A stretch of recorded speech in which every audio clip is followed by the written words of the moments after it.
الحمد لله وكفى وسلام على عباده الذين اصطفى خصوصا على سيد الرسل وخاتم الأنبياء وعلى آله وأصحابه الأتقياء. أما بعد فقد قال الله تبارك وتعالى في كلامه المجيد وفرقانه الحميد: أعوذ بالله من الشيطان الرجيم. بسم الله الرحمن الرحيم.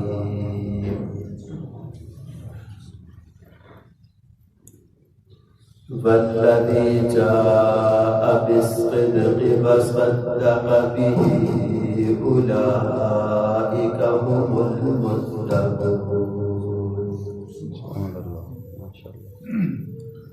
آمنت بالله صدق الله العظيم وبلغنا رسوله النبي الأمي الكريم ونحن على ذلك لمن الشاهدين والشاكرين والحمد لله رب العالمين.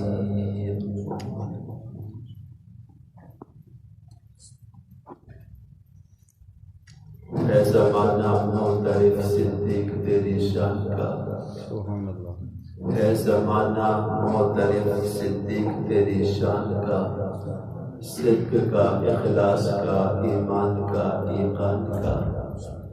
تجھ سے پہلا نور اسلام عرب میں اور شام میں مٹ گیا نام ارتداد کا، کفر کا، ایمان کا. انبیاء کے بعد ہے رتبہ تیرا سب سے بلند، مقتدا ہے تو علی کا، منظر و سلمان کا.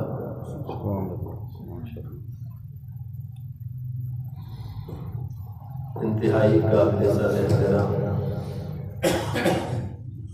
حضرت مولانا مفتی عبداللہ ہاشمی صاحب اور جامعہ مسجد عالیہ کے بزرگوں، دوستوں، بھائیوں، آج 22 جمادی الثانی ہے. آج کے دن امام الصحابہ، سید الصحابہ، افضل البشر بعد الانبیاء، خلیفہ بلا فصل، یار غار و مزار، عسر اور یسر کے، سفر اور حضر کے، رسول اکرم صلی اللہ علیہ وسلم کے ساتھی، خلیفہ اول سیدنا ابو بکر صدیق رضی اللہ تعالی عنہ کا یوم وفات ہے. ان کے یوم وفات کے حوالے سے آج ملک بھر میں ہمارے مذہبی جماعتوں نے، مذہبی کارکنوں نے جلوس بھی نکالے، مظاہرے بھی کیے اور جگہ جگہ ان کی شان، مقام اور مناقب کو بیان کرنے کے لیے سیمینار، کانفرنسیں اور مختلف پروگرام ترتیب دیے. سیدنا ابو بکر صدیق رضی اللہ تعالی عنہ امت مسلمہ کے حضور اکرم صلی اللہ علیہ وسلم کے بعد سب سے بڑے محسن ہیں. آپ کا احسان ہے اس امت پر، اور جو قوم اپنے محسنین کو یاد رکھتی ہے وہ زندہ رہتی ہے. جب اپنے محسنین کو بھول اور بھلا دیا جائے، فراموش کر دیا جائے، وہ قومیں صفحہ ہستی سے مٹ جاتی ہیں، ختم ہو جاتی ہیں. اس لیے اپنے محسنوں کو ہمیشہ یاد رکھنا چاہیے۔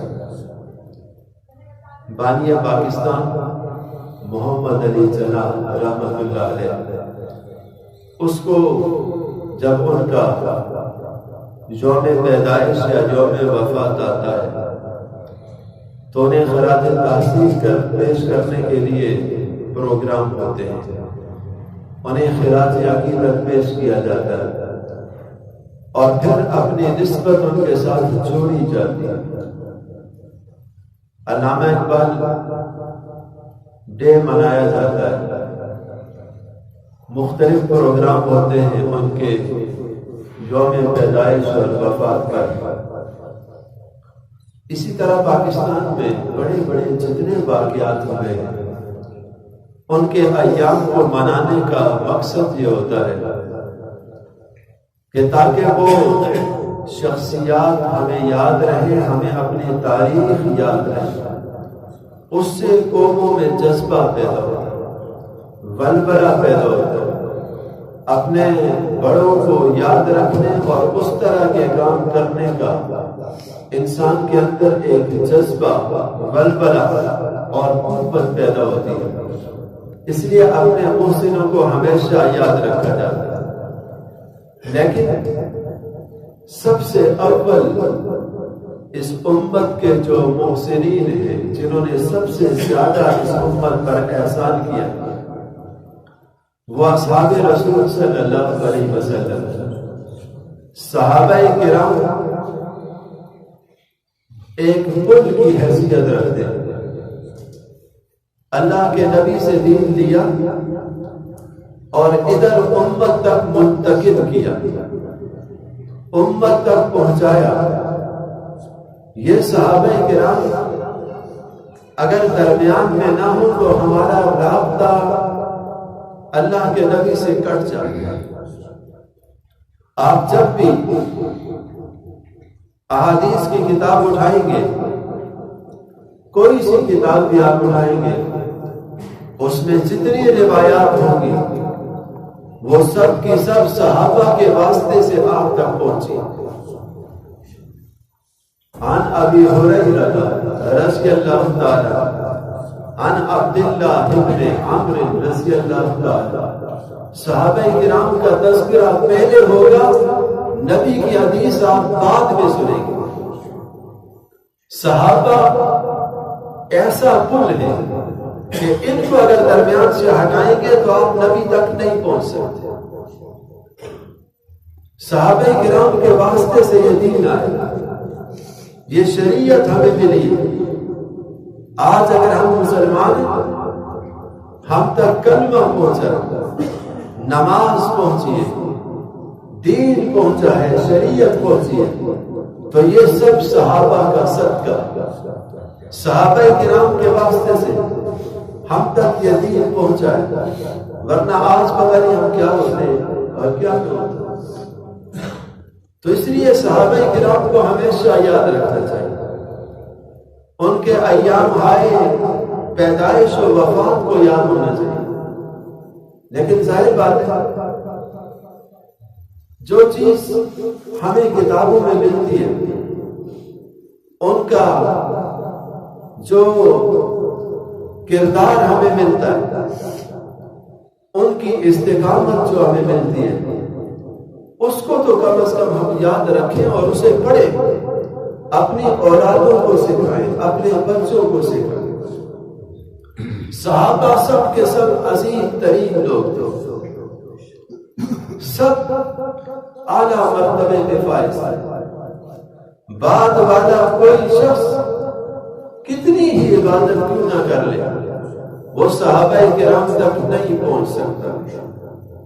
لو انفق مثل احد ذهبا، اللہ کے نبی نے فرمایا بعد کے لوگ اگر احد پہاڑ کے برابر بھی سونا خرچ کرے تو وہ میرے کسی صحابی کی ایک پاؤ جو کے برابر نہیں پہنچ سکتے۔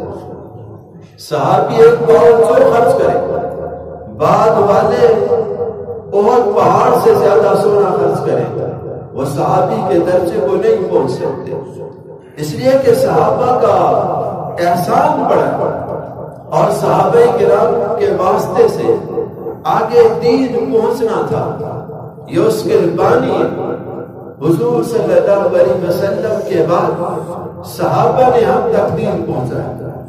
پھر صحابہ کرام رضوان اللہ تعالی علیہم اجمعین میں بھی فرق مراتب ہے، ہر ایک کا اپنا درجہ ہے، ہر ایک کا اپنا مقام ہے، ہر ایک کی اپنی شان ہے۔ صحابہ کرام میں سب سے افضل ترین حضرت ابو بکر صدیق، یہ اہل سنت والجماعت کا باقاعدہ عقیدہ اور نظریہ، دنیا میں جہاں کہیں مسلمان ہے اس کا یہی عقیدہ ہے اور یہی ہونا چاہیے۔ صحابہ کرام سب شانور، سب بڑے مقام والے، لیکن ابو بکر صدیق ہمارے اس دین اور اسلام کی اکائی ہے، یہاں سے دین چلا۔ حضور صلی اللہ علیہ وسلم پر جو لوگ سب سے پہلے ایمان لائے ان میں بڑے مردوں میں حضرت ابو بکر صدیق پہلے مسلمان، بچوں میں حضرت علی پہلے ایمان لائے، عورتوں میں حضرت خدیجہ سب سے پہلے ایمان لائے، اور غلاموں میں حضرت زید بن حارثہ سب سے پہلے ایمان لائے۔ بڑی عمر کے مردوں میں سب سے پہلے ایمان لانے والے حضرت ابو بکر صدیق ہیں۔ ظاہر بات ہے حضرت خدیجہ تو حضور کی گھر والی، حضرت علی حضور کے گھر میں پل رہے بچے، حضرت زید بن حارثہ رسول اللہ کے غلام اسی گھر کے۔ باہر کی دنیا میں سب سے پہلے جس شخص نے بڑی عمر میں 38 سال کی عمر میں ایمان قبول کیا اس کا نام ابو بکر صدیق۔ اس کا کمال ہے کہ اس نے جب نبی کی زبان سے سنا ہے تو پھر دیر نہیں کی، پھر سوچا نہیں۔ حضور صلی اللہ علیہ وسلم سے عمر میں 2 سال چھوٹے تھے اور آپ صلی اللہ علیہ وسلم کے دوست تھے، اکٹھے رہتے تھے۔ زمانہ جاہلیت میں بھی دوستی اور تعلق تھا، اور دوستی اور تعلق جس طرح کا بندہ خود ہوتا ہے اس کے دوست اسی طرح کے ہوتے ہیں، اس کا تعلق بھی ایسے لوگوں کے ساتھ ہی ہوتا ہے۔ اگر کوئی آدمی خود برا ہو اس کی صحبت بھی بری ہوتی ہے، وہ برے لوگوں کے ساتھ اٹھتا بیٹھتا ہے۔ خود ڈاکو ہو تو ڈاکوؤں کا دوست ہوگا، خود نمازی ہو تو نمازیوں کا دوست ہوگا، خود روزے دار ہو تو روزے داروں کا دوست ہوگا، اور اگر روزے کھانے والا ہو تو روزے کھانے والوں کا دوست ہوگا۔ حضرت ابو بکر صدیق کی دوستی زمانہ جاہلیت میں بھی پیغمبر کے ساتھ تھا۔ اس وقت حضور کو نبوت نہیں ملی تھی، لیکن دوست حضور کے ساتھ دوستی یہ اس بات کی علامت ہے کہ ابو بکر شروع سے نیک دینر تھے، نیک انسان تھے، جن کے دوستی بھی نیکوں کے ساتھ تھی۔ جس نے بعد میں نبی بننا تھا اس کے ساتھ شروع سے دوستی۔ حضور صلی اللہ علیہ وسلم نے جب انہیں اسلام کی دعوت دی تو انہوں نے بالکل کوئی بات آگے سے نہیں کی، فرمایا کلمہ پڑھائیے، بیعت کیجیے، میں آپ کی بات کو تسلیم کرتا ہوں۔ اس لیے کہ پہلے سے جانتے تھے کہ جو شخص صادق اور امین ہے، کبھی زندگی میں جھوٹ نہیں بولا، وہ آج کیسے بولے گا؟ اس لیے فوراً ایمان قبول کیا، اور 38 سال کی عمر میں بڑی عمر کے ہونے کے باوجود یہ جو نوجوان ہوتے ہیں نئی کوئی تحریک اٹھتی ہے اس میں آ جاتے ہیں، کیونکہ ان کی سوچ کم ہوتی ہے، انہیں پتہ نہیں ہوتا، انہیں کوئی جس طرف لگائے لگ بھی جاتے ہیں، گھر کی ذمہ داریاں ان پر نہیں ہوتی، محلے میں یہ کسی کو نہیں دیکھتے، انہوں نے اسکول جانا ہے، کالج جانا ہے، یونیورسٹی جانا ہے، واپس آ جانا ہے، اور گھر میں گھر کیسے چلے گا، کس کے ساتھ کیسے تعلقات رکھتے ہیں ان نوجوانوں کو نہیں پتہ ہوتا۔ لیکن جب بندہ 30 سال سے اوپر چلا جاتا ہے پھر وہ ساری باتیں سوچتا ہے کہ اگر میں یہ کروں گا تو فلاں ناراض ہوگا، یہ کروں گا تو محلے کا فلاں آدمی یہ کہے گا، پھر اس کی سوچ بدل جاتی ہے، پھر وہ سوچ کے قدم رکھتا ہے، حضرت ابو بکر جب ایمان لائے تھے تو اس وقت یہ ایام ان کے ایسے تھے کہ وہ سوچ سکتے تھے کہ جو آدمی یہ کہتا ہے کہ لا الہ الا اللہ، اللہ کے سوا کوئی نہیں، اللہ کے سوا کوئی مشکل کشا نہیں، کوئی حاجت روا نہیں، کوئی دستگیر اور داتا نہیں، کوئی مشکلیں دور کرنے والا نہیں، کوئی بگڑیاں بنانے والا نہیں۔ اب حضرت ابو بکر یہ جو کلمہ پڑھ رہے تو ان کو تو پتا تھا نا، حضرت علی چھوٹے تھے، ہو سکتا ہے انہیں نہ پتا ہو کہ اس کلمے کی ذات کہاں کہاں پڑے گی، کس کس سے ہمیں لڑنا پڑے گا، کس کس کی مخالفت مول لینا پڑے گی، کس کس سے بار بار جھگڑا ہوگا، لیکن حضرت ابو بکر کو تو سب پتا تھا، مکہ کے تاجر تھے، ان ساری باتوں کو سمجھتے تھے کہ اس پیغمبر کے ہاتھ پر بیعت کرنے کا معنی یہ ہے کہ عرب و عجم کی مخالفت ہوگی، اس کے ہاتھ پر ایمان لانے کا معنی یہ ہے کہ دنیا مخالفت کرے گی، لڑائیاں ہوگی، جھگڑے ہوں گے، چاروں طرف جو لوگ رہ رہے ہیں وہ تو بتوں کے پجاری ہیں، اور ان کے درمیان میں کھڑے ہو کے ہم کہیں گے یہ کچھ نہیں کر سکتے، یہ کچھ نہیں دے سکتے، یہ سنتے نہیں ہیں، یہ دیکھتے نہیں ہیں، یہ بگڑی بناتے نہیں ہیں، جب یہ کچھ ہم کہیں گے تو جھگڑا تو ہوگا۔ ابو بکر 38 سال کی عمر کے تھے، بچے نہیں تھے کہ انہیں پتا نہیں تھا، انہیں سب پتا تھا، لیکن ساری مشکلوں کو یک لخت ایک طرف رکھتے ہوئے حضرت ابو بکر نے کہا کہ رسول ہاتھ بڑھائیے، میں بیعت کرنے کے لیے تیار۔ کمال یہ ابو بکر کا اور باقی صحابہ میں فرق یہ کہ باقی صحابہ بعد میں آئے، اور کئی لوگوں نے تو سوچا، اللہ کے نبی نے خود فرمایا کہ میں نے جس کو اسلام کی دعوت دی انہوں نے مجھ سے بحث کی، اور جس کو اسلام کی دعوت دی کسی نے کہا میں سوچوں گا، میں بعد میں جواب دوں گا کہ یہ کلمہ میں نے پڑھنا ہے یا نہیں پڑھنا، لیکن ابو بکر کو جو ہی دعوت دی اس نے کوئی بات نہیں کی، فوراً کلمہ بھی پڑھا دیا۔ یہ حضرت ابو بکر کی اپنی شان کہ انہوں نے کوئی کلام نہیں کیا، کسی بحث میں نہیں پڑھی، اور یہ نہیں دیکھا کہ کون ناراض ہوتا ہے کون خوش ہوتا ہے، انہوں نے کہا میں نے یہ کلمہ پڑھنا اور اللہ کے رسول کا ساتھ دینا، شروع دن سے ساتھ دیا اور آخر دن تک ساتھ دیا، آخر دن تک ساتھ دیا، کبھی بھی اللہ کے پیغمبر کے بتائے ہوئے راستے سے ہٹے نہیں ہیں۔ کسی کی چودراہٹ کو دیکھ کر، کسی وڈیرے کے وڈیرا پن کو دیکھ کر، کسی سیاسی لیڈر کو دیکھ کر، کسی بڑے کو دیکھ کر لوگ اپنے قدموں پہ نہیں رہتے، لوگ بدل جاتے ہیں۔ جب الیکشن آتا ہے، یہ ہمارے اسلام آباد میں بلدیاتی الیکشن تھا، پچھلے دنوں ملتوی کر دیا گیا۔ اس بلدیاتی الیکشن میں 31 دسمبر کو تھا، ایک بندہ مجھے کہنے لگا کہ یار کیا کریں، میں تو اپنے دوستوں سے کہتا ہوں کہ الیکشن کے دنوں میں منافق بن جاؤ۔ کیوں؟ آپ کے پاس پیپل پارٹی بھی آئے گی، مسلم لیگ بھی آئے گی، جمعیت والے بھی آئیں گے، آپ کے پاس جماعت اسلامی بھی آئے گی، ہمیں ووٹ دو، تو آپ کس کو دو گے؟ تو کہتے ہیں میں اپنے دوستوں کو کہتا ہوں منافق بن جاؤ، سب کو دو، ٹھیک ہے ٹھیک ہے ٹھیک ہے، دیں گے تو اپنی مرضی سے۔ یہ کیا ہے کہ بھائی اگر میں کہوں گا تو فلاں ناراض ہوگا، یہ آسان کام نہیں ہے کہ کوئی آدمی کہے کہ نہیں میں تو اللہ کے رسول کے ساتھ ہوں، تمہارے ساتھ نہیں ہوں۔ چاروں طرف ماحول ہو رہے، چاروں طرف دنیا کچھ اور سوچ رہی ہے، کچھ اور کہہ رہی ہے، درمیان میں اللہ کے رسول کچھ اور کہہ رہے ہیں۔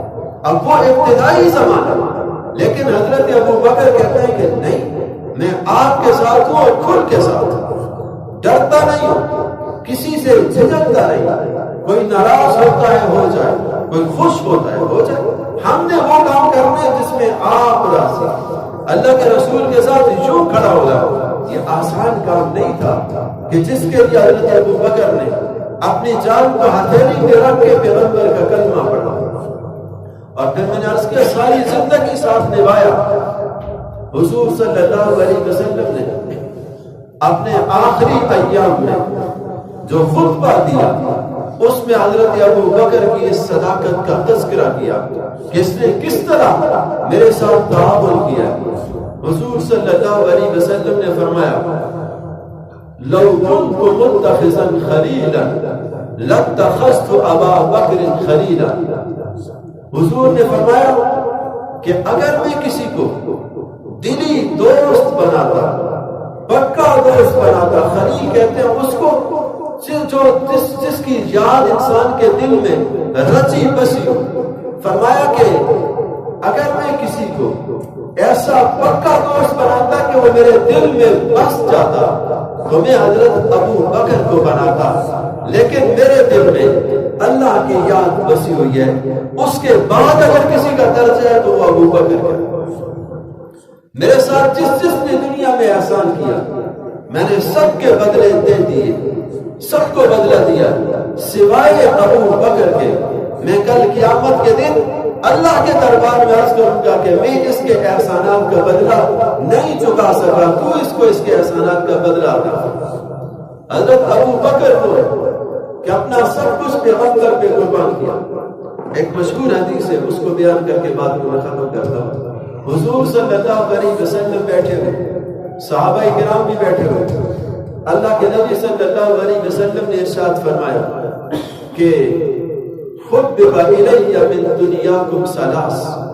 لوگوں دنیا میں مجھے 3 چیزیں بڑی پسند ہیں، اور وہ 3 چیزیں حضور نے بیان کی. الطیب والنساء وجعلت قرۃ عینی فی الصلاۃ. ایک تو مجھے خوشبو بڑی پسند ہے، دوسرا فرمایا عورتوں سے محبت ہے، اور تیسرا فرمایا میری آنکھوں کی ٹھنڈک نماز میں ہے. 3 چیزیں حضور نے بیان کی. ان کی تشریح کا وقت نہیں ہے. حضرت ابو بکر صدیق کھڑے ہوئے، صدقت یا رسول اللہ، اللہ کے رسول آپ نے سچ فرمایا. حبب الی من الدنیا ثلاث. مجھے بھی دنیا میں 3 چیزیں پسند ہیں. حضور نے اپنی پسندیدہ چیزوں کا اظہار کیا تو حضرت ابو بکر نے کہا مجھے بھی دنیا میں 3 چیزیں بڑی پسند ہیں. حضور نے فرمایا بتاؤ. تو حضرت ابو بکر نے جواب دیا النظر الی وجہ رسول اللہ. سب سے پہلی چیز مجھے یہ پسند ہے چہرہ آپ کا ہو اور دیکھنے والا ابو بکر ہو. وَإِنْفَاقُ مَالِي عَلَى رَسُولِ اللَّهِ. دوسری چیز مجھے یہ پسند ہے مال ابو بکر کا ہو، خرچ اللہ کے رسول کی ذات پر ہو، یہ مجھے بڑا پسند ہے. اور تیسرا فرمایا وَأَنْ يَكُونَ ابْنَتِي تَحْتَ رَسُولِ اللَّهِ. بیٹی ابو بکر کی ہو، نکاح میں اللہ کے رسول کی ہو، مجھے یہ بڑا پسند ہے.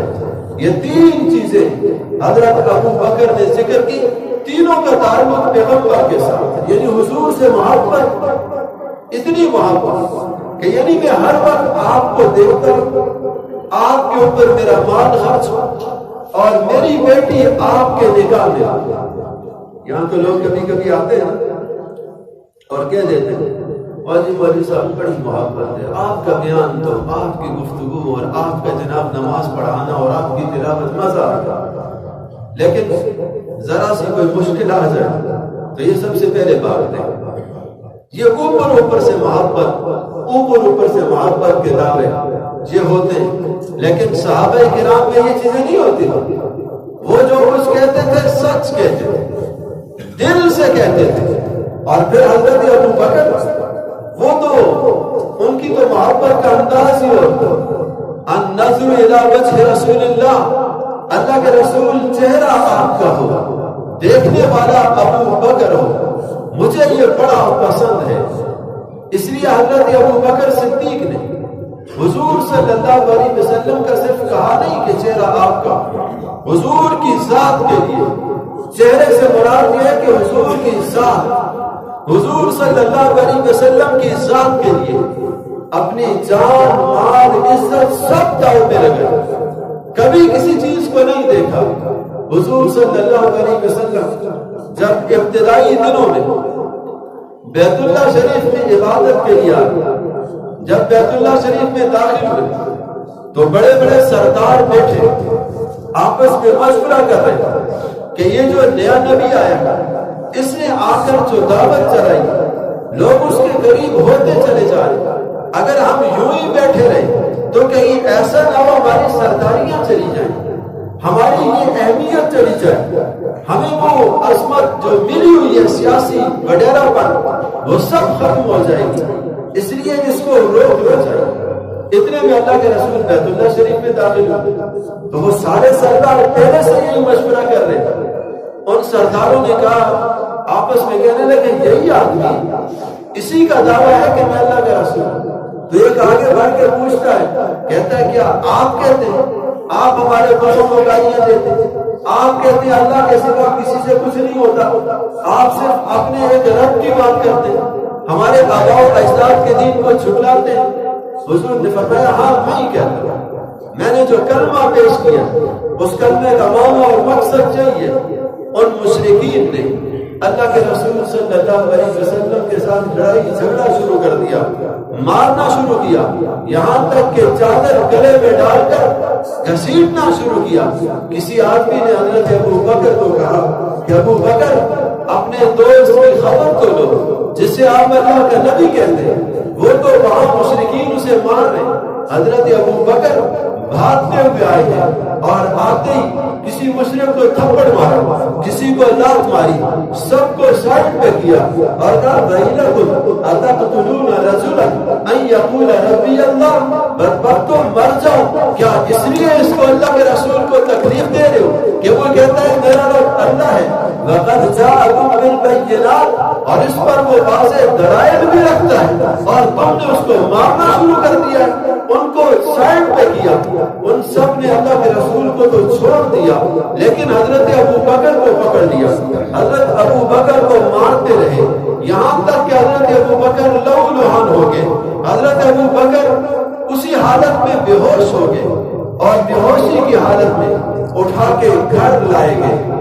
جب رات کو دیر سے حضرت ابو بکر کو ہوش آیا تو ماں نے کہا ابو بکر یہ دودھ گرم کر کے لائی ہو، یہ تھوڑا سا چکھ لو، کچھ لے لو، آپ نے پورے دن سے کچھ نہیں کھایا، زخموں سے چور ہو۔ حضرت ابو بکر جواب میں اپنی ماں سے کہتے ہیں واللہ لا اسوق طعاما وشرابا حتى انظر الى وجه رسول حبیبی صلی اللہ علیہ وسلم، کہنے لگے کہ میں نہ کچھ کھاؤں گا نہ کچھ پیوں گا یہاں تک کہ میں اپنے دوست پیغمبر صلی اللہ علیہ وسلم کو دیکھ لوں، حتی انظر الى حبیبی صلی اللہ علیہ وسلم، یہاں تک کہ میں حضور کو دیکھ لوں اور مجھے بتاؤ کہ ان کا کیا حال ہے۔ تو ماں نے کہا مجھے کیا پتا، اس وقت تک مشرکہ تھی، مسلمان نہیں ہوئی تھی۔ فرمایا حضرت عمر کی بہن ام جمیل کے پاس جاؤ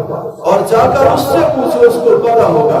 چنانچہ ان کے ساتھ مل کر اللہ کے رسول صلی اللہ علیہ وسلم کے پاس حضرت ابو بکر کو لے کر ان کی والدہ گئی۔ اللہ کے رسول نے دیکھا زخموں سے چور چور ہے لیکن اسی حالت میں پیغمبر سے ملنے آ گیا۔ دار ارقم میں اس موقع پر رسول اللہ صلی اللہ علیہ وسلم نے فرمایا ابو بکر مجھے بلا لیتے، کہنے لگے آپ کو کیوں بلاتا، پھر پتا کیسے چلتا آقا کون ہے غلام کون، اس لیے میں خود حاضر ہوں، خود آپ کے پاس آیا۔ تو میں یہ بتا رہا تھا انہوں نے کیا کہا کچھ نہیں کھاؤں گا کچھ نہیں پیوں گا اس وقت تک کہ اللہ کے رسول کو دیکھ لوں۔ یہ جو دیکھنے کا ہے نا النظر الی وجہ رسول اللہ، میری خواہش ہے کہ چہرہ آپ کا اور دیکھنے والا ابو بکر اس کو سچا کر کے دکھائے کہ جان جاتی ہے چلی جائے لیکن پیغمبر کے چہرے پہ میری نظر ہونی چاہیے، حضور سے میرا تعلق ہونا چاہیے۔ اور پھر فرمایا وَإِنْفَاقُ الْمَالِ عَلَى رَسُولِ اللَّهِ، مال میرا خرچ اللہ کے رسول کے ساتھ پر ہو، اللہ کے پیغمبر جہاں کے وہاں میرا مال خرچ ہو۔ یہ حضرت ابو بکر صدیق کی خواہش ہے اور صرف خواہش نہیں پورا کر کے دکھایا، پورا کر کے دکھایا۔ زندگی بھر اللہ کے رسول پر اپنا مال اپنی جان لٹاتے رہے۔ مال جہاں پیغمبر نے کہا غزوہ تبوک کا موقع تھا، اللہ کے رسول صلی اللہ علیہ وسلم نے فرمایا اپنا مال پیش کرو، تو حضرت ابو بکر نے سارے گھر کا مال اکٹھا کیا جھاڑو دیا، سارا اکٹھا کر کے اللہ کے رسول کے پاس لا کر حاصل کر دیا۔ حضور نے فرمایا ابو بکر گھر والوں کے لیے کیا چھوڑا؟ جواب میں کہتے ہیں ابقیت لهم اللہ ورسولہ، گھر میں صرف اللہ اور اس کے رسول کی محبت چھوڑ آیا ہوں، مال جو بھی تھا سارا لے آیا۔ یہ حضرت ابو بکر صدیق جنہوں نے اپنی جان بھی اپنا مال بھی اللہ کے رسول پہ لوٹایا، اور آخر میں وَأَن يَكُونَ ابْنَتِي تَحْتَ رَسُولِ اللَّهِ، کہ بیٹی میری ہو اور نگاہ میں آپ کی ہو۔ حضرت ابو بکر صدیق کی خواہش تھی، اور بیٹی چھوٹی ہے، عمر اتنی نہیں ہے، لیکن حضرت ابو بکر صدیق کی خواہش ہے کہ میری بیٹی اللہ کے رسول کے نگاہ میں ہونی چاہیے۔ یعنی محبت کا ایک حد ہے کہ ایک آدمی اتنی محبت کرتا ہے اپنی جان، اپنا مال بھی، اور اس کے بعد صورتحال یہ ہے کہ اپنی بیٹی بھی اس پر اس کے قدموں پہ نچھاور کرنے کے لیے تیار ہے۔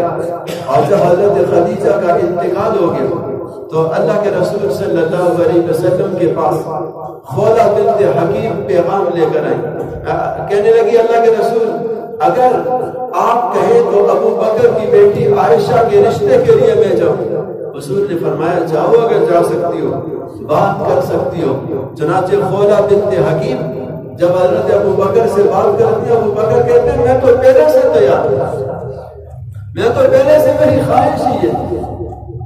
جب یہ نسبت قائم ہو جاتی ہے، کچھ عرصے کے بعد حضرت ابو بکر کہتے ہیں اللہ کے رسول آپ اپنی عائشہ کو اپنے گھر لے آئے، رخصتی ہو جائے۔ اللہ کے رسول جواب میں یہ کہتے ہیں کہ کیسے، میرے پاس تو مہر کی رقم بھی نہیں، میرے پاس تو کچھ نہیں، میں کس طرح لے آؤں؟ حضرت ابو بکر جواب میں کہتے ہیں میرا مال کس لیے، میرا مال کس لیے، میں اپنا مال مانگا۔ 500 درہم جو مہر کی رقم تھی حضرت ابو بکر نے اللہ کے رسول کو دی، اور وہی رقم حضرت عائشہ کے مہر کے لیے حضرت عائشہ کو دی، اور اللہ کے رسول صلی اللہ علیہ وسلم کے نکاح میں یعنی بیٹی بھی دی اور مہر کی رقم بھی دی، خرچہ بھی دیا۔ تو ایسے آدمی کی نیکیاں کہاں کوئی بھلا سکتا ہے؟ اس لیے اللہ کے رسول صلی اللہ علیہ وسلم زندگی بھر اس بات کو یاد رکھتے تھے کہ جس نے میرے ساتھ نیکیاں کی میں نے سب کے بدلے چکا دیے سوائے ابو بکر کے، اس کا بدلہ میں نہیں دے سکا۔ تو میں عرض کر رہا تھا کہ صحابہ سب شان والے، لیکن حضرت ابو بکر کا درجہ تمام صحابہ میں بلند تر ہے۔ سب سے بڑی شان اللہ نے حضرت ابو بکر صدیق کو عطا کی تھی۔ صحابہ کرام میں فرق مراتب ہے، کچھ صحابہ کرام کا درجہ ان کی دوسروں کی نسبت کم ہے، اور خود اس کو قرآن نے بیان کیا، لا یستوی منکم من انفق من قبل الفتح وقاتل، کہ برابر نہیں ہو سکتے وہ لوگ جنہوں نے فتح مکہ سے پہلے ایمان قبول کیا، اللہ کے راستے میں جہاد کیا اور اپنا مال خرچ کیا، اولئک اعظم درجۃ منهم، ان کا درجہ دوسروں سے زیادہ ہے۔ جو فتح مکہ سے پہلے ایمان لائے ان کا درجہ بلند ہے، جو فتح مکہ کے بعد ایمان لائے ان کا درجہ پہلے والوں سے کم ہے۔ لیکن قرآن نے کہا وَكُلًّا وَعَدَ اللَّهُ الْحُسْنَى، جنت کا وعدہ اللہ کا سب سے، کیونکہ نبی کے ساتھ جنتی سب ہے، لیکن درجے اور مقام میں فرق ہے۔ جو فتح مکہ سے پہلے ایمان لائے اور جو فتح مکہ کے بعد ایمان لائے، پہلے والوں کا درجہ بلند ہے۔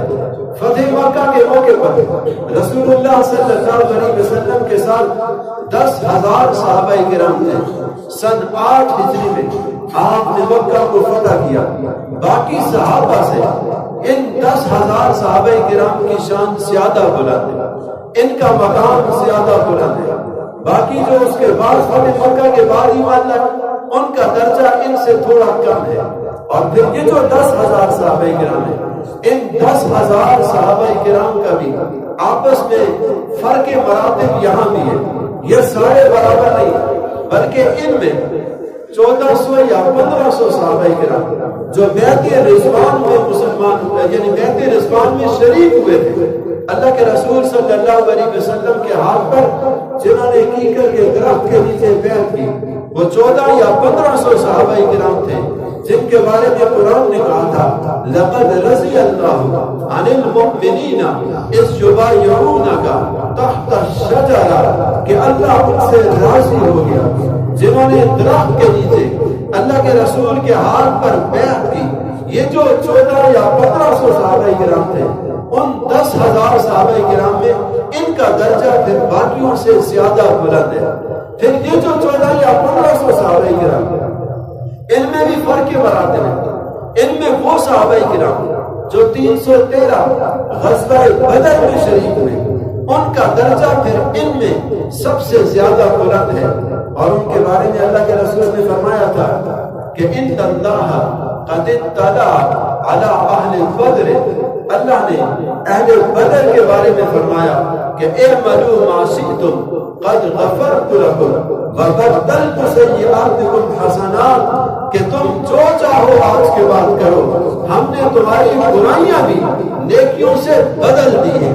یہ غزوہ بدر میں شریک ہونے والے 313 ان 14 یا 1500 صحابہ کرام میں ان 313 کا درجہ پھر ان سے باقیوں سے زیادہ بلند ہے۔ پھر یہ جو 313 ان 313 میں جو صحابہ کرام عشرہ مبشرہ 10 صحابہ کرام جن کو اللہ کے رسول نے ایک ہی مجلس میں جنت کی خوشخبری سنائی تھی، ابو بکر فی الجنہ و عمر فی الجنہ و عثمان فی الجنہ و علی فی الجنہ، یوں 10 صحابہ کرام کو ایک ہی مجلس میں حضور نے جنت کی خوشخبری سنائی تھی، وہ عشرہ مبشرہ کہلاتے ہیں۔ ان 313 میں پھر یہ 10 صحابہ کرام شان کے اعتبار سے باقیوں سے بلند ہیں۔ پھر یہ جو 10 صحابہ کرام ہیں ان میں بھی فرق مراتب ہے۔ ان میں جو خلفائے راشدین ہیں 4 صحابہ کرام ابو بکر، عمر، عثمان اور علی، یہ جو خلفائے راشدین ہیں ان کا درجہ باقی صحابہ سے بلند ہے، جن کے بارے میں اللہ کے رسول نے فرمایا تھا من یعش منکم بعدی فسیرا اختلافا کثیرا، کہ جب تم میں سے کوئی میرے بعد زندہ رہا تو وہ لوگوں میں بڑا اختلاف دیکھے گا۔ علیکم بسنتی وسنت الخلفاء الراشدین المہدیین، تو تم پر لازم ہے کہ میرے ان خلفاء راشدین کی طریقے پر چلنا، ان کی سنت پر چلنا۔ یہ جو 4 خلفاء راشدین ہیں ان 10 میں پھر ان کا مقام بلند ہے۔ پھر ان 4 میں بھی جو 2 صحابہ کرام ہیں جنہیں شیخین کہا جاتا ہے، حضرت ابو بکر اور عمر، ان کا درجہ باقی 2 سے بلند ہے۔ ان کے بارے میں اللہ کے رسول نے فرمایا تھا انی لا ادری ما بقائی بعدی ما بقائی فیکم فاقتدوا بالذین من بعدی ابی بکر و عمر، مجھے کوئی پتہ نہیں میں کب تک تم میں زندہ رہوں گا، لیکن جب میں دنیا سے چلا جاؤں تو ابو بکر و عمر کی اقتداء کرنا، ان کی بات ماننا، انہیں فالو کرنا، انہیں اپنا امام اور رہنما تسلیم کرنا۔ ان 2 میں بھی پھر اللہ نے جو مرتبہ حضرت ابو بکر کو دیا ہے وہ مرتبہ عمر کا نہیں ہے۔ حضرت ابو بکر وہ ہے کہ جنہوں نے رسول اللہ صلی اللہ علیہ وسلم کی زندگی میں 17 نمازیں اس امت کو پڑھائی تھی۔ اللہ کے رسول صلی اللہ علیہ وسلم وفات سے 3 دن پہلے جب اللہ کے رسول شدید بیمار تھے، عشاء کی نماز کا وقت تھا، صحابہ کرام مسجد نبوی میں انتظار کر رہے تھے کہ اللہ کے رسول آ کے نماز پڑھائیں گے۔ صحابہ کرام انتظار کر رہے تھے، لیکن اللہ کے رسول صلی اللہ علیہ وسلم کی طبیعت مزید خراب ہوتی چلی گئی۔ حضور صلی اللہ علیہ وسلم کو سخت ترین بخار تھا۔ حضور نے پانی منگوایا، غسل کیا، اٹھنا چاہا تو بے ہوش ہو کے گر پڑے۔ پھر تھوڑی دیر کے بعد ہوش میں آئے، دوبارہ پانی منگوایا، پھر غسل کیا، پھر اٹھنا چاہا، پھر بے ہوش ہو گئے۔ اور جب تیسری مرتبہ اللہ کے رسول صلی اللہ علیہ وسلم نے غسل کیا، اٹھنا چاہا تو نہیں اٹھ سکے۔ اس وقت اللہ کے رسول نے پوچھا، حضرت عائشہ سے، اصل الناس کیا لوگوں نے نماز پڑھ لی؟ حضرت عائشہ نے کہا نہیں، لا یا رسول اللہ وہم ینتظرون، اللہ کے رسول لوگوں نے نماز نہیں پڑھی، وہ آپ کا انتظار کر رہے ہیں۔ حضور نے فرمایا موری ابا بکر ان یصلی بالناس، پھر ابو بکر کو کہو کہ لوگوں کو نماز پڑھائے، اللہ کے رسول نہیں آ سکتے۔ ساتھ مسئلہ تھا، انسان ہی ہوتا ہے۔ آج جو لوگ کہتے ہیں وہ بشر نہیں، وہ نور ہے، یاد رکھیے بشر میں سارے عوارضات ہیں۔ جہاں شان حضور کی بڑی بلند ہے، لیکن بیماری جس طرح ہم پہ آتی ہے ان پر بھی آئی، اور دنیا سے پردہ انہوں نے بھی فرمایا۔ حضور نے فرمایا ابو بکر سے وہ لوگوں کو نماز پڑھے۔ حضرت عائشہ جواب میں کہتی ہے اللہ کے رسول میرا باپ ابو بکر وہ نرم دل ہے، آپ کے مصلی پہ کھڑا ہوگا، رونا شروع کر دے گا، وہ نماز نہیں پڑھا سکے گا۔ آپ حضرت عمر سے کہہ دیں وہ نماز پڑھیں۔ حضور نے فرمایا نہیں، اِنَّكُنَّ صَوَاحِبُ یوسف، تم وہی عورتیں ہو، یوسف علیہ السلام کو بھی پھسلانے کی کوشش کی عورتوں نے۔ جب میں کہہ رہا ہوں نماز ابو بکر پڑھائے گا تو دوسرا نہیں پڑھائے گا، نہ میرے مصلی پہ ابو بکر کھڑا ہوگا، اس لیے کہ میں اسے امام الصحابہ بنانا چاہتا ہوں۔ میں بعد والوں کو بتانا چاہتا ہوں کہ میرے باپ میرے مصلی کا وارث ابو بکر ہے۔ حضور صلی اللہ علیہ وسلم نے زندگی میں وفات سے 4 دن پہلے جو خطبہ دیا تھا اس میں بھی حضرت ابو بکر کی خلافت کی طرف اشارے کر دیے تھے۔ مسجد نبوی میں دروازے تھے چھوٹے چھوٹے، حضور نے فرمایا کہ یہ سارے دروازے بند کر دو، لا تبقین خلفۃ الا خلفۃ ابی بکر، سارے دروازے اور کھڑکیاں بند کر دو سوائے ابو بکر کی، وہ کھڑکی کھلی رکھو، اس لیے کہ ابو بکر میرے بعد آئیں گے، اس کھڑکی سے نماز پڑھائیں گے۔ اور حضور کے زمانے میں اور بعد تک جو بندہ مصلی پر امام ہوتا تھا وہی ایوان میں صدر اور وزیر اعظم بھی وہی ہوتا تھا، اسی کے پاس سب کچھ ہوتا تھا۔ تو میری امت کا یہ سربراہ ہوگا، مسجد میں نماز بھی پڑھائے گا، ایوان میں صدارت بھی کرے گا، سارا انتظام اس کے پاس ہوگا۔ حضور صلی اللہ علیہ وسلم نے حضرت عائشہ کو جھڑک کے فرمایا کہ نہیں، حضرت ابو بکر کو وہ لوگوں کو نماز پڑھائے، دوسرا کوئی نہ ہو۔ حضرت ابو بکر کو کہا گیا، حضرت ابو بکر صدیق نے نماز پڑھائی اور اس کے بعد مسلسل نمازیں پڑھائی۔ ایک دن ایسا ہوا کہ حضرت ابو بکر فجر کی نماز میں نہیں پہنچ سکے، کہیں گئے ہوئے تھے، دیر ہو گئی۔ لوگوں نے حضرت عمر کو کہا آپ نماز پڑھا دیں۔ حضرت عمر کھڑے ہو گئے۔ حضرت عمر نے جب اقامت کے بعد کہا اللہ اکبر، حضرت عمر کی آواز بلند تھی، حضرت ابو بکر کی آواز ان کے مقابلے میں پست تھی، تو اللہ کے رسول کا ساتھ ہی اجرا تھا۔ حضور نے سن لی، آپ صلی اللہ علیہ وسلم گھسٹتے ہوئے دروازے کے قریب آئے اور حضور نے وہیں سے کہا لا لا لا یا اللہ ورسولہ، نہیں نہیں نہیں، اللہ بھی انکار کرتا ہے، اس کا رسول بھی انکار کرتا ہے۔ لیصلی بہم ابن ابی قحافہ، نماز ابو قحافہ کا بیٹا ابو بکر پڑھائے گا، کوئی اور نہیں پڑھائے گا۔ جب یہ کہا تو حدیث میں فانتقضت الصفوف وانصرف عمر، صفیں ٹوٹ گئی، عمر پیچھے آ کے کھڑے ہو گئے، اور جب صفیں ٹوٹ گئی عمر پیچھے آ کے کھڑے ہو گئے۔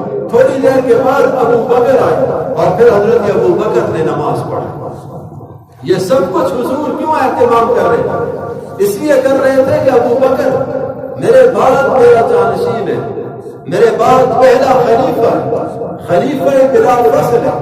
حضرت ابو بکر کو حضور نے اپنے مصلی پہ کھڑا کر کے تمام صحابہ کا امام بنایا، بڑا بنایا، سید الصحابہ بنایا۔ اس لیے حضرت ابو بکر کی شان باقی صحابہ میں پھر سب سے بلند ہے۔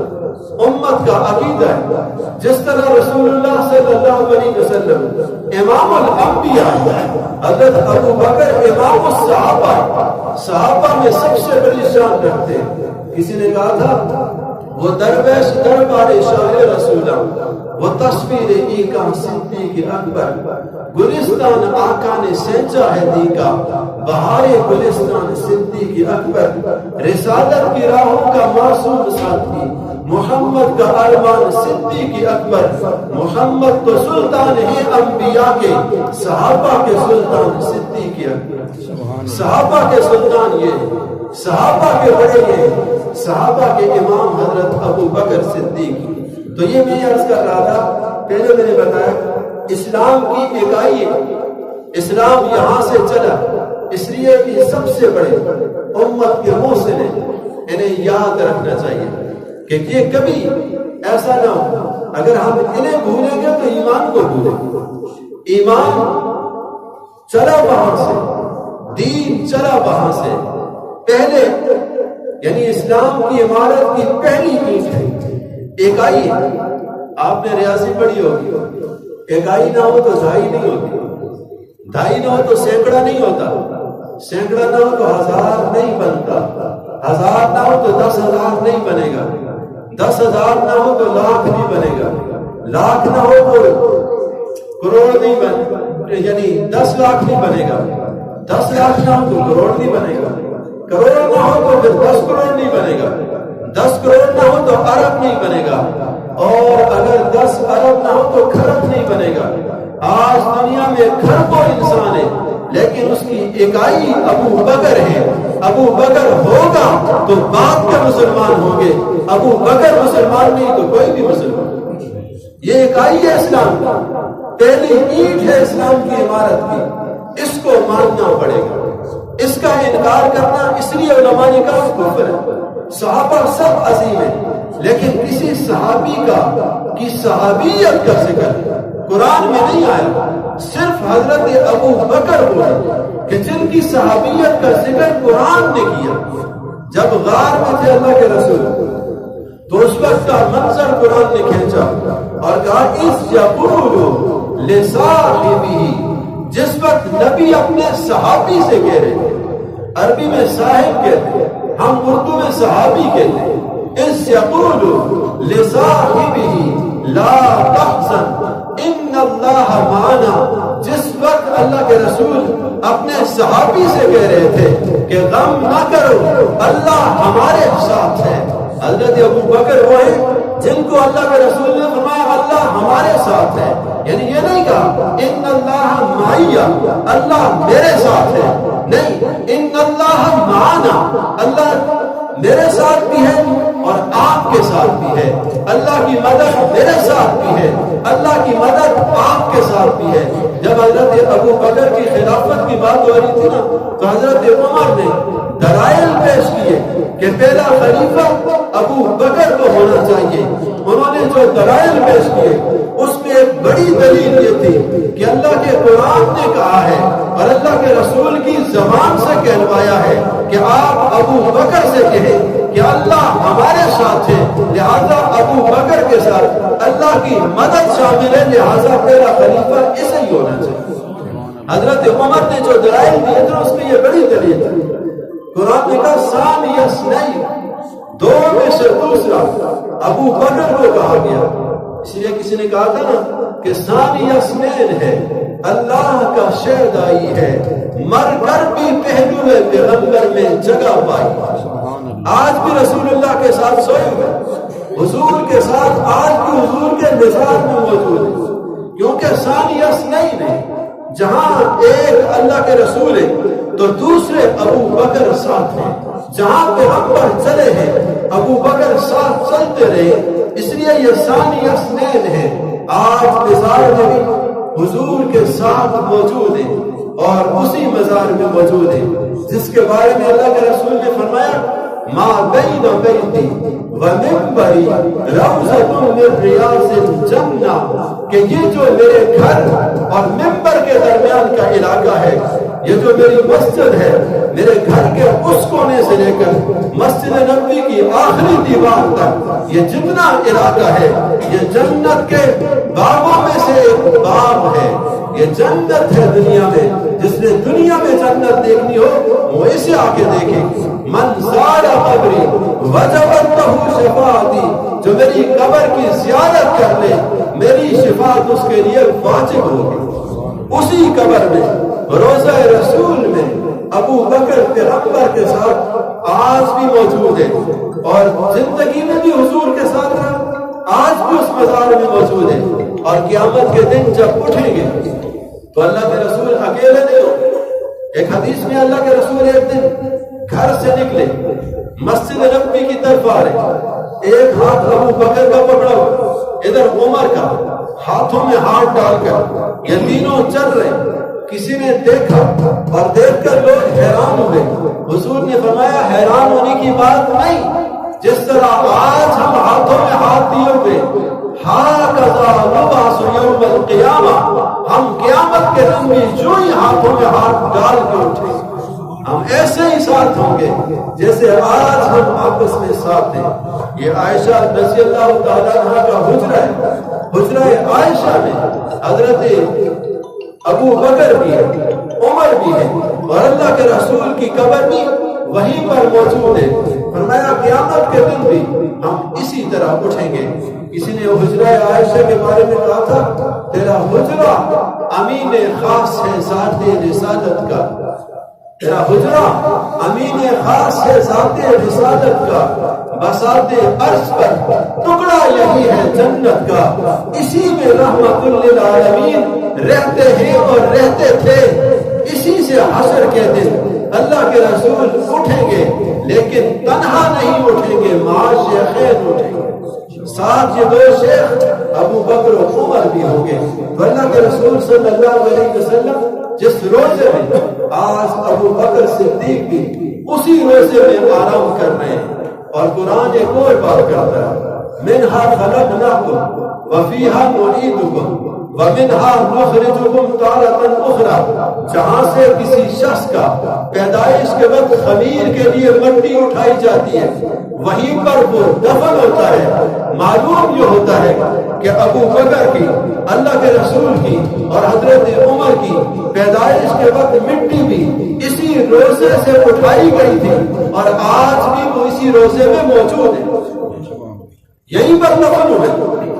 انسان کی مٹی پیدائش کے وقت جہاں سے اٹھائی جاتی ہے وہ فوت ہو کے وہیں پر پہنچتا ہے. اس لیے حضرت ابو بکر کی مٹی بھی وہاں سے اٹھائی گئی جہاں سے اللہ کے رسول کی مٹی اٹھائی گئی. حضرت عمر کی مٹی بھی وہیں سے اٹھائی گئی. اس لیے اللہ کے رسول نے اس کو جنت قرار دیا، ریاض الجنہ کا. آج ریاض الجنہ میں اگر ہم چند سیکنڈ ہمیں بیٹھنے کے مل جائیں، چند منٹ مل جائیں، حاجی صاحب پھولے نہیں سماتے. وہاں سے حج کرنے والے، عمرہ کرنے والے اس پر فخر کرتے ہیں، اور یہ قابل فخر بات ہے. کوئی وہاں پر پہنچ جائے یہ بہت بڑا احساس ہے کہ ریاض الجنہ میں وہ پہنچ گیا. اور یہ وہ ریاض الجنہ، ایک بات اور کرتا ہوں، ختم کر رہا ہوں، وہ لمبی بات نہیں. یہ جو ریاض الجنہ ہے جس کو ہم ریاض الجنہ کہتے ہیں، یہ زمین کس کی ہے؟ کبھی اس پہ غور کیا؟ جب اللہ کے رسول ہجرت کر کے آئے تھے، یہاں آ کے اونٹنی بیٹھی تھی، تو اللہ کے رسول نے اس جگہ کو مسجد بنایا تھا. یہاں آج مسجد نبوی ہے، لیکن اس کا وہ احاطہ جو آج ریاض الجنہ کہلاتا ہے، جہاں سبز قالین بچھی ہوئی ہے، یہ ریاض الجنہ والی پرانی مسجد کی جگہ ہے. اور اس جگہ کو اس وقت 10 دینار دے کر خریدا ابو بکر نے تھا. کس نے خریدا تھا؟ ابو بکر نے. اللہ کے رسول کے حکم سے خریدا تھا. وہاں ایک نماز پڑھے 50,000 نمازوں کا ثواب ملتا ہے. تو آج ابو بکر نے وہ جگہ خریدی ہوئی ہے، اس کا مالک ابو بکر تھا، اس نے خرید کے وقف کی ہے. قیامت تک جتنے لوگ نماز پڑھیں گے ثواب ابو بکر کو مل رہا ہے. آپ مسجد بناتے ہیں، آپ فخر کرتے ہیں میں نے ایسی جگہ بنائی ہے جہاں لوگ نماز پڑھتے ہیں، میرے لیے اجر و ثواب ہے. اور جہاں 50,000 نمازوں کا ثواب ہے، اس کی زمین ابو بکر نے خریدی تھی، خرید کے وقف کی تھی. اور آج دنیا وہاں جا کے فخر محسوس کرتی ہے. ریاض الجنہ میں آج کل تو بڑی مشکل بنا دیا کہ پہلے آپ جائیں اور میسج کریں، پھر وہ میسج کا جواب آئے گا اور وہ چند منٹ آپ کو دیں گے، فلاں وقت میں آ جائیں اور 10 منٹ آپ 15 منٹ یہاں ٹھہر سکتے ہیں، پھر واپس چلے جائیں۔ بڑا مشکل ہے، لوگ عمرے کے لیے جاتے ہیں، کئی لوگ ایسے خالی واپس آتے ہیں، ان کا میسج ہی نہیں آیا، بلایا ہی نہیں گیا، وہاں شرکت ہی نہیں ہوئی۔ لیکن اس ریاض الجنہ میں ابو بکر 1450 سال سے آرام کر رہا، اس سے بڑی خوش قسمتی، اس سے بڑا مقام کیا ہوگا؟ جہاں آپ چند منٹ بیٹھ جائیں، آپ اپنے آپ کو خوش قسمت کہتے ہیں، آپ اس پر فخر کرتے ہیں۔